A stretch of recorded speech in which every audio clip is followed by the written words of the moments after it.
we get to do some pretty cool things in USA Wrestling, travel around the United States. And if I was younger, I would travel around the world doing international competition.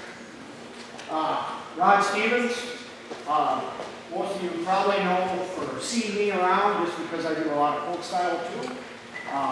But Freestyle Greco is also one of my favorites. Started doing that before folk style, officiating, and it's, to me, folk style is boring. So, yeah. And you know, I don't dislike folk style by any means. I just think that sometimes you get the action stops, right? Part of freestyle and Greco-Roman is the rules are built around eliminating that, right? And rewarding risk. And when there is risk taken, that is not penalized, okay? So, first of all, this clinic is an adaptation of last spring. We did a set of clinics, there were 4 of them. Min USA did, and there were webinars. And so all of those webinars were recorded video, and they are up on the Min USA website if you would like to watch those videos. This is the initial video that is kind of then add a little bit more information to it. So I don't know if it'll scan off that. If not, we can certainly get this. If you go to the Min USA website, if you go to the officials and coaches, they will have those things. Otherwise, if you take a screenshot, if the QR code isn't working, that bit.ly will take you right to that page. In addition to these clinics, there's also a couple great resources for wrestlers and coaches and parents.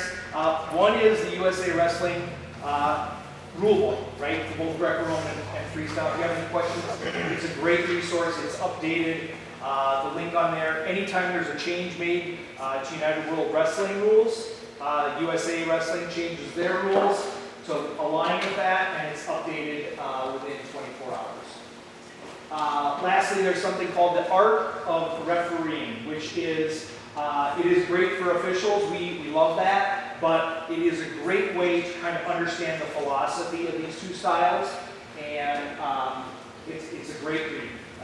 Some people might think it's boring, but I fully understand that. Next, if you have questions, you can't hear me, if something I'm saying or Rod's saying isn't clear, raise your hand and we'll answer it. If they're general questions, though, let's wait to the end because, again, we want to get through this so you guys can all wrestle. All right, so what we're going to cover here are the differences between folk style and the international styles, and then specifically we'll get into this, the differences between Greco-Roman and freestyle. Then we're going to talk about officials' mechanics. Why are there 3 people out there? What are some of the terms that officials use when they're talking to wrestlers? Because you'll see there's a lot more talking by the officials in freestyle and Greco-Roman than in folk style. And lastly, the basic scoring. We'll talk about that, and then we'll do some demonstrations. I'll pick some of the more experienced wrestlers to demonstrate some of these techniques. And if you go down the wheels. So with folk style, scoring is awarded at the end of the action sequence. So then the difference with freestyle and Greco, the scoring is awarded based on each action in the sequence. Also, too, it never goes away. In folk style, you basically get a takedown and you get a fall or a tech. We'll go with a tech. Some of that scoring might not be there. With folks or with freestyle Greco, it's still there. We're still going to score that action and even with a fall. So, which is different. Folk style, 1 referee, 1 assistant for the high level tournaments. And for the most part, freestyle Greco is with 3 officials. the top wrestler is allowed to stay on top for folk style, as you know, kind of the grinding. Bottom wrestler is supposed to escape, score some points. With international, the top wrestler is allowed to stay on top, and there's no time limit. A lot of people think there's a time limit. There is none. It's if the top guy is really working to score, it could be 15 seconds, could be 20 seconds, could be 40 seconds. There's no time. A lot of people got that. I don't know where they got it, but it's kind of ingrained in people's heads that, well, he's been down there for 15 seconds, bring him up. No. If he's continually to try to score on top, we're going to allow that to go because we want that scoring. I'm not going to take that away. Just and then on the flip side, if he's just kind of sitting there and not doing anything, we're going to say action and then probably go up and come back to neutral. So, and then that's the other thing too, once that happens, you go back to neutral, opposed to when there's a takedown, it could be the rest of the period or whatever for the whole side.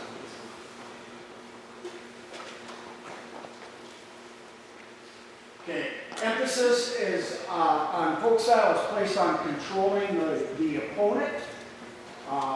International, strong emphasis is encouraged on action, and we reward the risk. I think does talk about that. Yep, we'll get into that in that. And then actions landing out of bounds are not scored in folk style, but they are in international. So somebody gets to the edge, they throw them, they land completely out of bounds, we're going to score that action. If it's 2 or 4 or even a 5, which we'll get into. Locked hands, not permitted. Penalized in folk style. Encouraged in freestyle Greco. Okay? Pretty much that's when you're on top, you're locking your hands, trying to gut wrench, leg lace, a bunch of things you would get penalized for in folk style.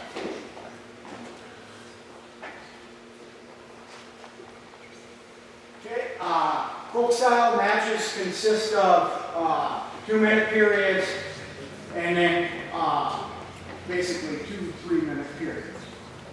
International, it's 2 3-minute periods. Instead of 2 2 2, it's 3 3. Still 6 minutes.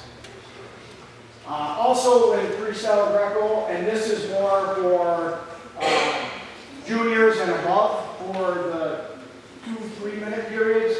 Everybody else, 16U and down, is going to be all 2-minute, 2 2-minute periods. Folk style, 15-point tech. International, 10-point. Freestyle, 8 for Greco. So matches can get over a lot quicker.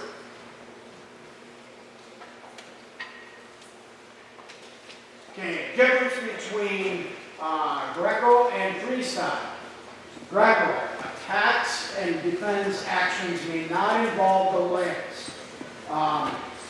Legs do have to go somewhere, but for the most part, I can't lift, hook, I can't post on a leg, I can't use them for an advantage to score, or defensive. Freestyle, attacks and defense actions may include legs. Think of more folk style with freestyle, because you'll see pretty much the same type of takedowns and singles, doubles, but there's some other more when you want to score some bigger points. You're using some other technique. Greco, most cautions are 2 points. So that's the way to penalize. Cautions are penalties. Freestyle, most cautions are 1 point. The reason is because Greco is a little bit tougher to score, especially at the higher runs. So that penalize a little more. Greco, 8-point tech. And again, that kind of goes back to the scoring. There's a little bit less action, a little bit less scoring in Greco opposed to freestyle.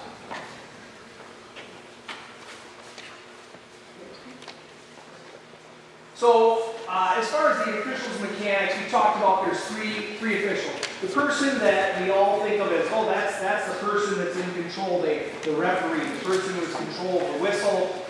They initiate, most of the time they'll initiate the scoring. They will always be the one to start and stop the match. And so they're going to, if they see a passivity, they're going to offer that. Same with the caution, which is an illegal action, or initiate a fault. The person who is generally not at the clock, right? So where the table is, where there's a computer, the person that's on the opposite side, that person is called the judge. And they too will offer their opinion on scoring, right? So it may concur with the person on the whistle, the referee, or it may be different, right? If they agree, they'll hold up the same number. Instead of using their hands, they're going to use paddles most of the time. And it's easy to see because it's a red paddle with a number 4 on it, right? Or a blue paddle. And so that they will offer their score. The third person is called the mat chairperson. This person is ultimately responsible for that bout, okay? They do not offer points. Their job is to, if the referee and the judge do not agree on the score, then the mat chairperson breaks the tie, okay? In addition, the mat chairperson will confirm passivity and cautions as well as faults. So sometimes, and this is where it gets a little confusing, you'll see the referee will hold up 4 blue, okay? And the person, the judge, will offer 2 blue. The mat chairperson says, yes, I believe that was a 2 blue. And then you're wondering, well, the referee held up 4. Why aren't there 4 points? Here's your trick.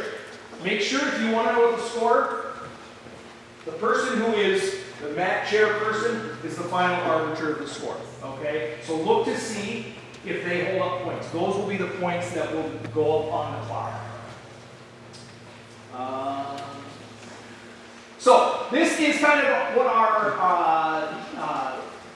little drawing of the bout is. It's hard to read here, but this is our referee. He or she is going to be walking around the action like that, right?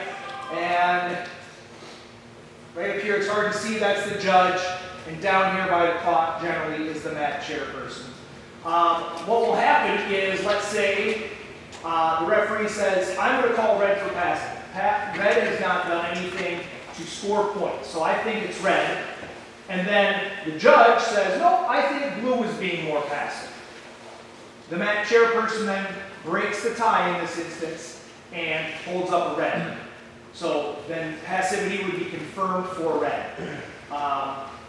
If the judge held up a red to confirm, the mat chairperson doesn't offer a score at that point. Okay? So, a lot of times these are the commands you'll hear from the person on the whistle, the referee.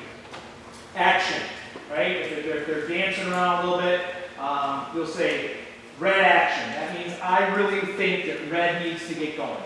Or blue action. I might also say open. That's typically when wrestlers are on the mat. They may be closed off like this, preventing scoring. Or they're on their feet and I'm kind of blocking, right? I've got a hand on the wrist, I've got a collar tie, and blue can't score because I'm just sitting in here and I'm not doing anything. So I'll say, red, you got to open. Action. Contact.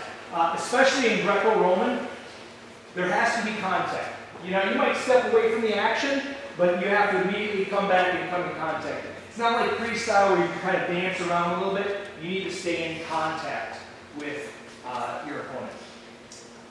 Zone. This is when when wrestlers are on their feet as they're wrestling and they come to the out of bounds here. And when I back up here, or when the wrestler backs up here, I'll say red zone. So I'm kind of giving them a warning to circle in, okay? Because if they step out, they're going to give up a point. So that means that that person has to work in bounds.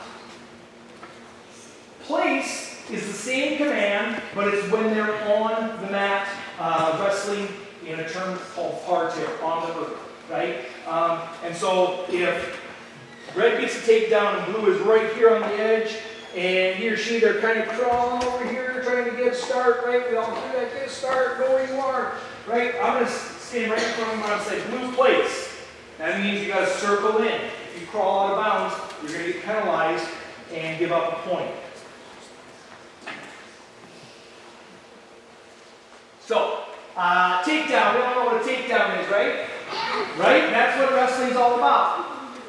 We're going to talk about passivity. It's not stalling. It's different. Negative wrestling. We're going to talk about risk. I've said that a few times, so is Rod.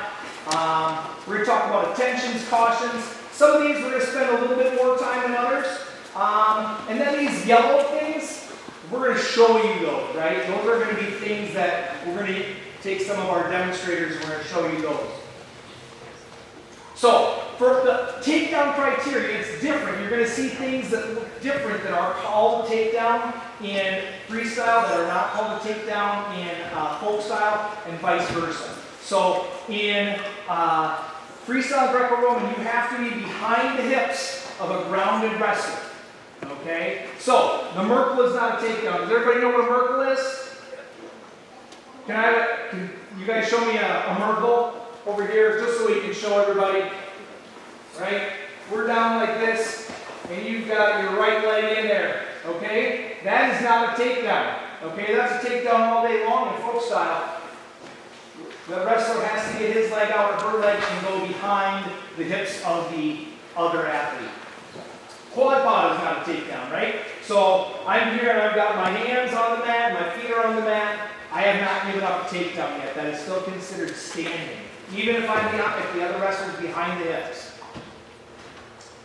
A defended side cradle is not a takedown, right? So if they've locked up a cradle and blue has red's leg there, that's not two. As soon as I stop defending that cradle row, we're going to award two. That is the only exception to the behind the hips. Okay, you can be on the side if you've got the cradle locked up. That is a takedown once it's not defended. Sure.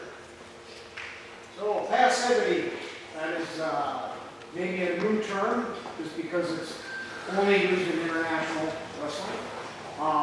Again, passivity is not stalling. Okay? Passivity is defined as not scoring.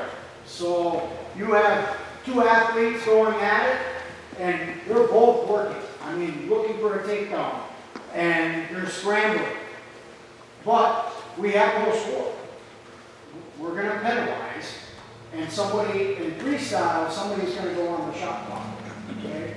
Or not shot clock, but activity time. Seldom seen when there have been multiple points scored. So, on the flip side, we do have scoring, 2 to 3, 5 to 2, whatever. We're not going to look at passivity. We're going to move to something else. Fleeing the hold is still an option, and that's kind of where our penalty that we have. So, like in folk style, you'll see somebody kind of stall out when they're ahead. That's kind of where fleeing the hold comes in. So that's kind of our way of being able to penalize for somebody not wanting to score, even though that you've already scored. And then in freestyle, there's no scoring by rule. Someone must be on activity time with 1 minute remaining in the first period. So nobody scored. I think we got 2-minute periods for most of the younger guys. So we get to 1 minute. We're going to basically stop the match and tell somebody who's going to be on activity time for freestyle. Okay? Within 30 seconds, that person must score, or the other opponent gets a point. That's what's going to happen. And then probably what we talked about. First passivity, referee asks for a passive. Basically, it's going to be one of these. I go straight out like this, and I hold it out, and I'm looking at my chairman. Chairman confirms. I hold it up, and then at first we just do one. We'll say you're being passive. Okay, there's no penalty yet. It's just a warning. And like I said, for 16 and under, there is no warning. We go right into passivity. But juniors and above, it'll be, we'll give you the warning first. And then the second passivity, juniors and above.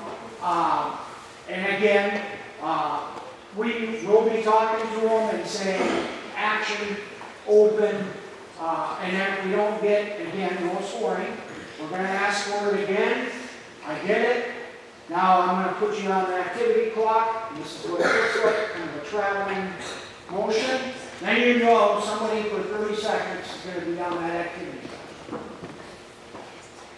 If the passive wrestler does not score in that time, the opponent gets 1 point. Okay, Greco, different. Passivity, again, referee asks for passivity. Okay, chairman confirms. Okay, I blow my whistle, hold the hand up. What will happen is then I go 1 point for the opponent, and they have choice for passive for parterre. So if you get in that situation, you get a point. We're going to ask you for Greco. You want to go on parterre? Yes, because then you get on top, and now you're able to either pick them up and launch them, or a gut wrench, leg lace, something like that to score points. Second passivity cannot be in the same period. Referee again asks for passivity. So basically, for Greco, we had passive in the first period. Nobody scored. We get to the second period. Again, probably, and it's 1-0. Well, so most of the time, we're probably going to go after the other guy. Okay? That is something that a lot of coaches and parents tend to not understand a little bit. But again, no scoring. Okay? We're going to try to force that action. So, and then we go to parterre. Again. Again with that doesn't really happen too much, but can with juniors and above for the 3-3. In that second period, if we went, in the first period we went 1 for passivity, it's 1-0. Then in the second period, we pick the other guy. Now we got 1-1.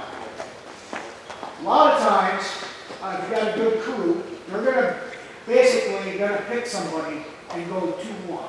They're not going to necessarily end it in 1-1.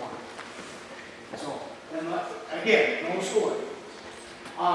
Negative wrestling. Like Rob was saying earlier, blocking, preventing from scoring. We're going to penalize that. And that looks like open hand.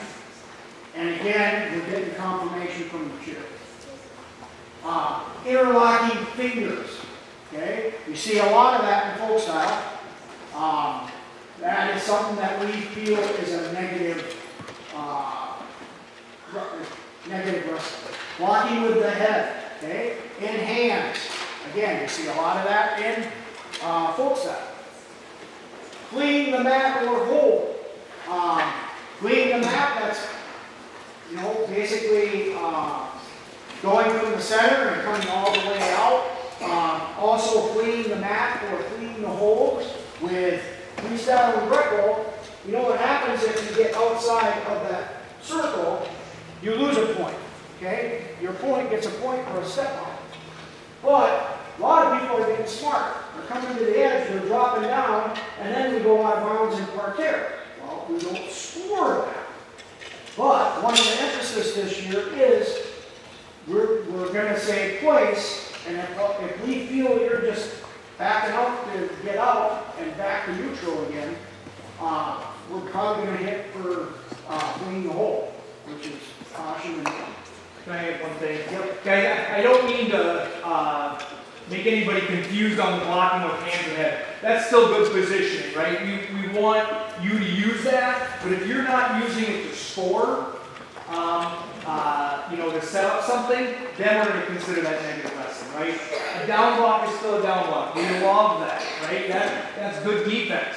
But if you're using it to prevent your other wrestler from getting a lock or something like that, and you're not trying to score yourself, that's what we mean by using their head and hands to block. brutality. You get frustrated, you start swinging. We don't put up with that.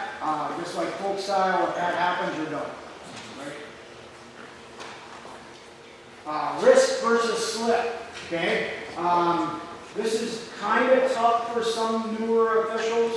Some of the local tournaments that we go to, this is tough. Just because it's where the offensive wrestler makes a solid attempt to throw somebody or scoring action, but is unsuccessful. So a headlock, I come in, we're kind of in the middle of a mat, I hit a headlock, but I miss his head where I slip off the head and I go straight to my belly. Well, in folk style, we just got to take it down. Okay? In freestyle, well, we're back to neutral. That's a slip. We're awarding that action. Okay? And no, basically the defensive guy didn't do anything. Cannot slip to your back. So again, try a headlock. Maybe I get off my feet a little bit and I fall to my back. Well, I can't slip to my back. Okay? Can't slip on the bounds. So again, I'm trying to throw somebody and I get to here and I go straight to my back and I kind of lay there. Well, you're just going to give up a couple of points. Officials may consider simulation if risk happens here in the contention area, which is right on the out of bounds in this area here. Again, you see it more in Greco than freestyle, but somebody gets a really nice underhook and starts walking you and looks like they're going to try to throw you, and then all of a sudden all you do is you turn and belly down, like you kind of fake like you're going to headlock, and you belly down. That should be 2 points for the person on top. Okay, for the takedown. Shouldn't be a slip because the offensive guy was putting him into a bad situation. Okay, and then basically it's available. Okay. So cautions, that's where we talked about some of the, how we penalize people who are using illegal holds, right? And so anytime there's an illegal action that we see, we've got a couple options, and that depends on who's committing the foul. If the person is the person being the offensive wrestler, okay, or nobody is being a defensive wrestler, like they're standing up, and I come in there and I'm locking fingers, right? This is my negative wrestling, and I'm the guy doing it. So they're going to say stop to me, and they're going to say attention. That's your warning. You're not getting penalized yet. But that tells everybody in the room, your coach, your parents, your grandparents, and you, the wrestlers, that if you do that again, the referee is going to stop it and give the other person a point, or 2 points in Greco-Roman. Okay?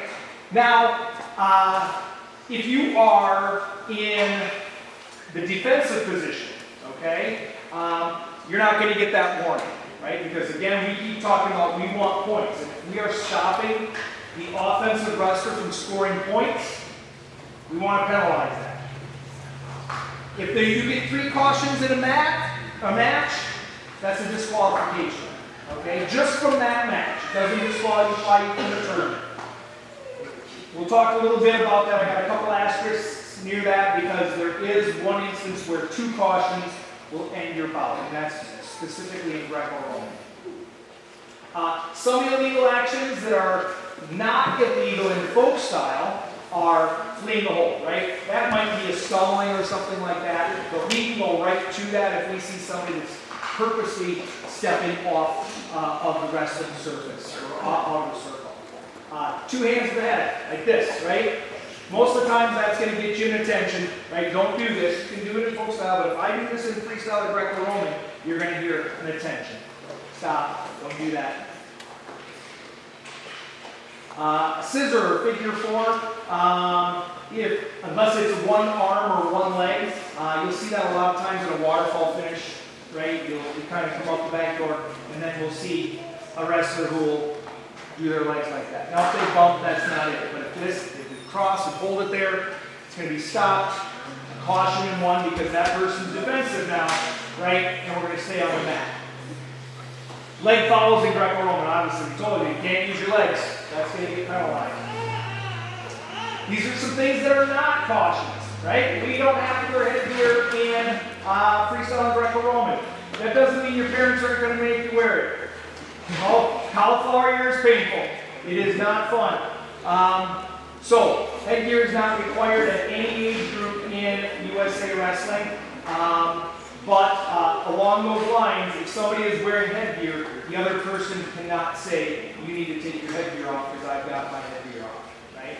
So you can wear it or not wear it, it's your choice. Clasping in parterre, we talked about that, that is just fine. Full Nelsons are legal for juniors and above, right? We don't see it very often, it's not a super effective move, but it's not penalized, it's not a caution. And slams are not recognized as an illegal maneuver. We might hear some big, loud mat returns. However, that does not mean that officials can't consider brutality if we think that there's an intent to injure. Because as officials, our number 1 job is not the scoring, it's the safety of the athletes. So, leg follows in Greco-Roman. As Rod talked about earlier, we have to understand that those legs have to be somewhere, right? They're going to fall, and they may brush, and they may move. But if I'm not using my legs to actively score or defend, there's no caution. They'll say, oh, there's legs. No, that wasn't it. They had the bump. Likewise, if I am planted and I've got my leg here, and I throw you over my thighs, oh, that was legs. No, I had my leg, I didn't use it active. Now if I do this while I'm doing it, that's active legs. See, I'm doing that. They're going to stop that. That is offensive legs. Posting on your own leg. So if I get snapped down, and I saw an Olympic level wrestler do this, got snapped down, he went like this, that's defensive legs right there. You can't post on your own legs either. First offensive leg foul, attention, right? Offensive leg foul, again, you maybe foot sweep in Greco-Roman because you just finished your freestyle match. That's going to be 1 point, right? However, if you're doing it as a defensive wrestler, right? The wrestler grabs around you on a body lock and they're going to throw you and you break right their leg like that, that's a defensive leg foul, that's 2 points, okay? And this is that instance where 2 cautions ends the match. 2 defensive leg fouls in 1 match will end the match. All right, couple things. Freestyle is not this. This is folk style. I don't know why they have it different, but I don't have the rationale, but it is different, right? So we got 1 point.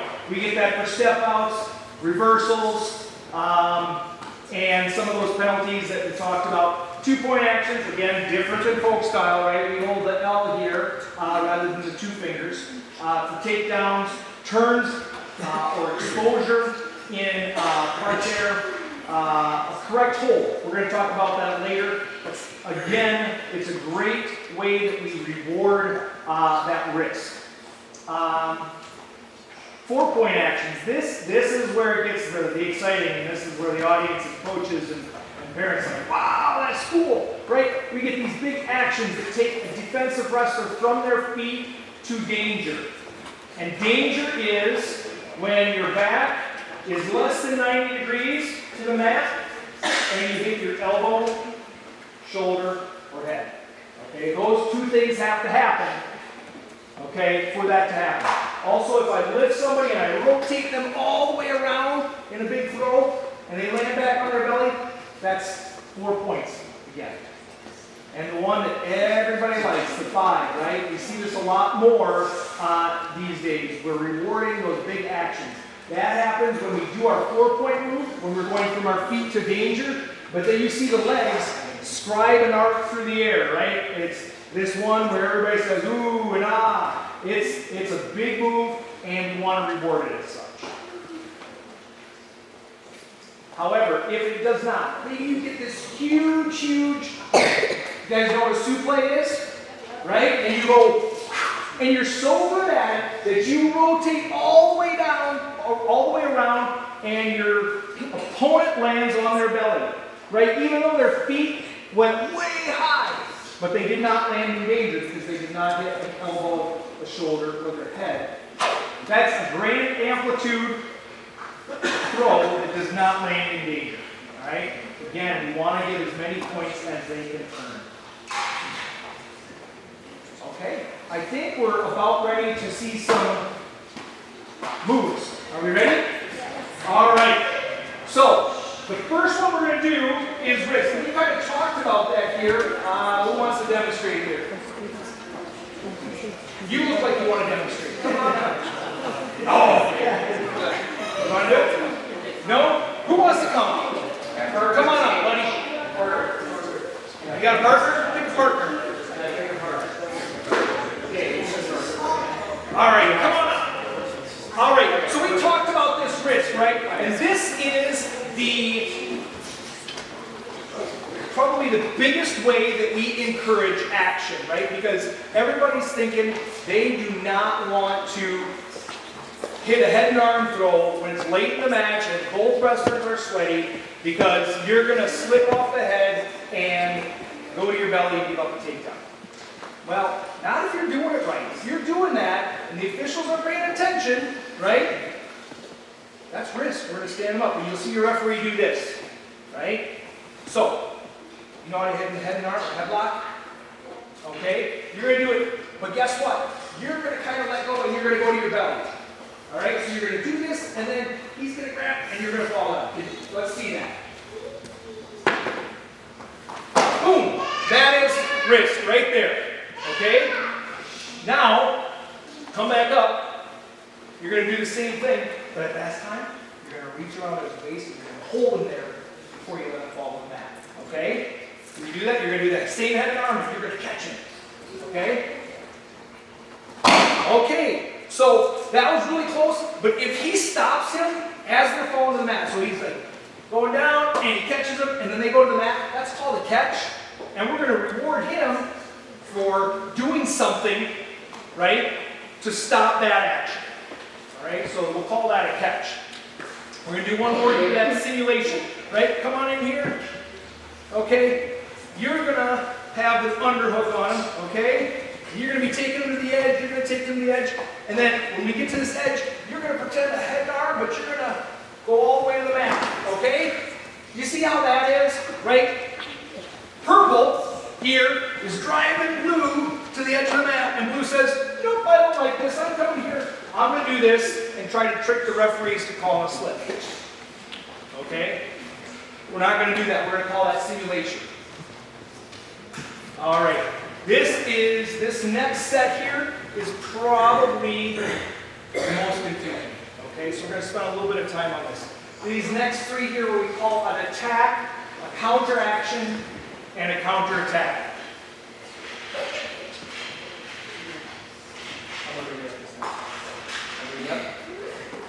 Thanks, guys. Appreciate it. Okay, so we're going to double leg takedown, right? We know that one, and it is something that some guy, Jordan Burroughs or something, is pretty good at. So I want you to just don't run into those guys, but just hit a nice double on him, and you're going to land on your back. Yep. All right. Boom. We got 4 points there for red. Okay. Okay, that's an attack. That's really easy to see. Now we're going to come back here, and you're going to hit the double, but go in and change your level and get in there.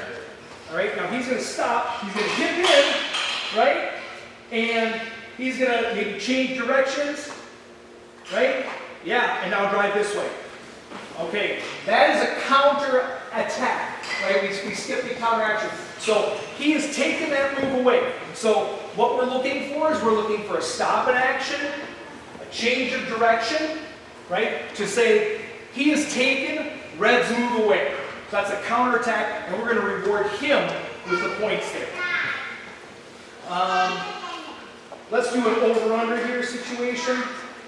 All right, and you're going to do, let's see here, maybe a super, right? So you're going to come in here, or a salto. So you're both unders, let's do that. And you're going to throw him, you're going to launch him over here, but you're going to go right to your back, right? So this is his launch. Okay. He didn't do anything. Red didn't execute well, but we're not going to reward him, we'll say blue, for doing anything as his attack. So yes, he landed in danger, but it wasn't his attack. So that is called a counter action. Basically, he posted his hand. He didn't do anything to really stop it. He just said, I'm not going to go to danger. Okay, so that's a 2 point. So an attack, if it goes in danger, is 4 points. And a counter attack would be 4 points for the other person. A counter action is 2. Okay, I know that is, again, like I said, a really confusing thing, especially as you are just starting to watch Freestyle Greco-Roman. The more matches, the more action you can see, the easier that gets. And I'll tell you all about a resource to watch clips of these types of actions later. Okay, danger. Yep. So danger. Yeah, just right, show. Oh, let's do part two. Get them all the way down. Here, and then taking basically direction. So now he's in danger, and now we're going to score the points. But that's in danger. Is that what you said? So the differentiation between danger and exposure is the danger happens from the feet, right? That's where we talked about going back. And the terms are sometimes used interchangeably, but the danger is always going to have the shoulder, elbow, or the head. The exposure is anytime it's more than 90, right? Right? In folk style, it's 45 degrees. Anytime you break that 90, that's 2 points. That's exposure, and 2 points are given. I think that's actually the next one, right? All right, go ahead and do a gut wrench again. This is one, so breaking down flat. All right, now tilt him up to past 90. Right, let him belly out. All right, now he can do it again. Right? Oh, there's another 2 points. He can do that all day long. However, if he guts him and we don't return, so the hips and the shoulders are square to the mat, he doesn't hit their initial position, you can't just go 90, 89, 90, 89, right? You've got to all the way belly out before you can score that exposure again. Okay, grand amplitude.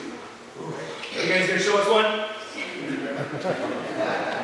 Or basically, if you get a headlock, do a good one, make us keep go all the way. Who's gonna volunteer? I'll volunteer Rod to get thrown. Oh. Yeah, go ahead. Feet up over the head. Boom! I like it. I like it. You see how those feet kind of went like this? Stride and arc in there? It definitely landed in danger, right? We started on our feet, we landed in danger. So you could consider, you've got to consider at least 4 And then they just determine, all right, maybe in this instance, the referee is going to push the 5 points. The judge says, I don't think it was quite great enough, but we all go 4 points. And then the chairperson makes that decision.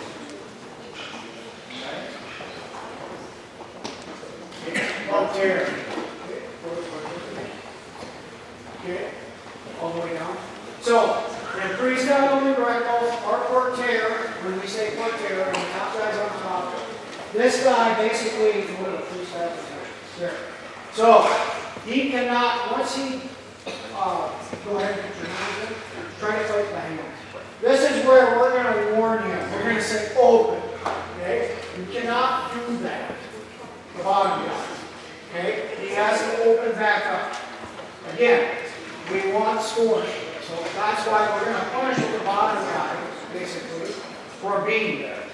Okay? And then also with Greco, freestyle is going to be more, Greco is going to be very right away. We're not going to put up with it in Greco because, again, Greco is a little harder to score. He touches the hand.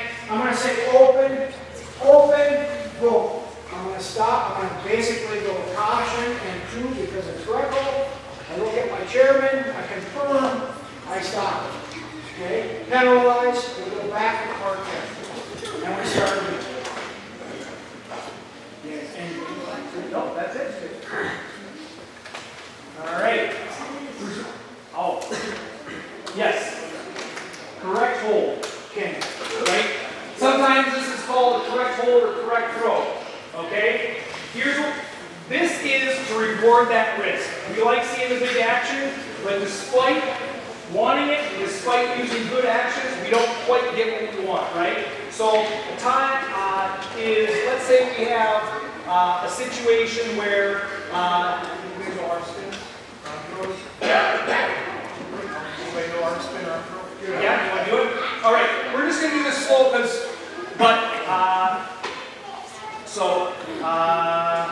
you come on. All right. So in an arm throw, right, this is this action which often allows us to score 4. But if we don't land in danger, even though he hits this arm throw, and this wrestler moves all the way around, right, moves him a long distance, and kind of lands either on the hip or the belly, we're going to say, that was a good try. We're going to give you 2 points for it. It's called a correct hold or correct throw, right? So go ahead and try to do that. You're going to land kind of 180 over there on your belly. Okay? So that would be a 4 because he was in danger, but instead this time you're just going to go and not belly up, or you're going to land on your belly, right? Yeah. You're just too good at it. All right, does everybody kind of understand? You see these moves and it's kind of like, oh, that was really good, but we didn't quite get to the scoring. We're going to call that correct hold. And a lot of times you'll see this action by the referee, right? I know it wasn't a takedown, right? But that is how it's indicated, kind of that back and forth like that. Makes sense. Yeah. That it? That's it. All right. We'll start putting this stuff away. You guys can get warmed up. I don't want to jump in. Does that sound good?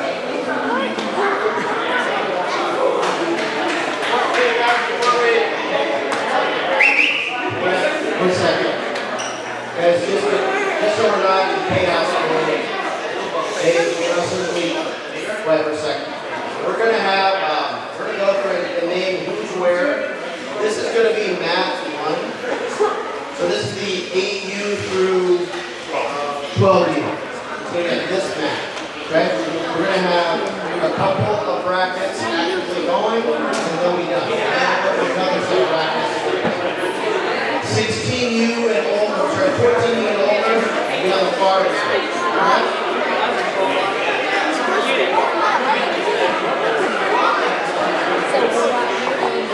Coaches, you can go ahead and grab the wrestling